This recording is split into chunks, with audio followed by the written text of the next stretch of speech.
Is DeepSeek a ChatGPT killer? Don't know, but it's very similar to ChatGPT and yet completely free on the web or in an app. And the cool thing is it's getting more powerful all the time. And we saw that this week with their new deep reasoning model, which you can turn on by selecting DeepThink when you prompt it. And this new model looks to be at least on par with ChatGPT's deep reasoning model, o1, for which they charge $200 a month, but DeepThink is free.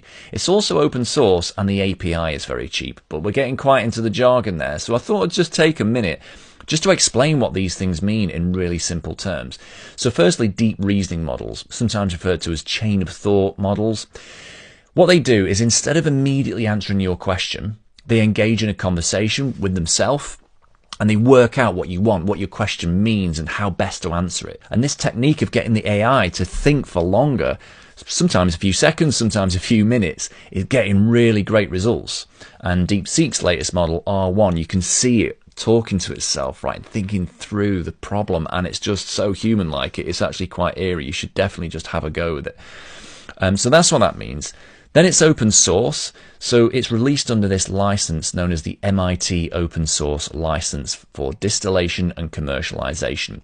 What that means is, so the MIT Open Source License it's a very open license, and it basically makes the technology publicly, freely available. Anyone can look at it, they can change it, they can redistribute it themselves, they can use it in personal, educational, commercial projects, and they don't have to pay any royalties to DeepSeek, right? There are some requirements.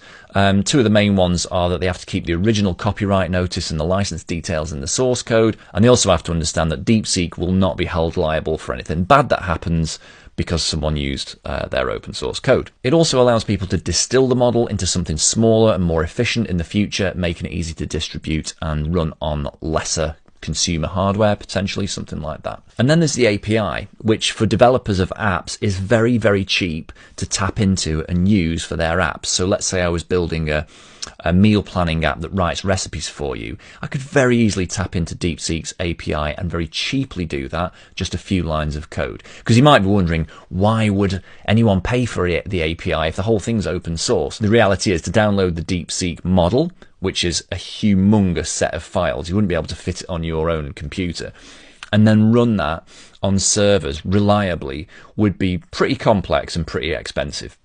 So it's much more convenient to just outsource all of that complexity and expense and pay micro sums of money to call an API each time your user uses your app or website. DeepSeek's API cost is very low. It's a couple of dollars per million tokens output for the deep reasoning model. It's about $1 for the normal chat model for a million tokens output.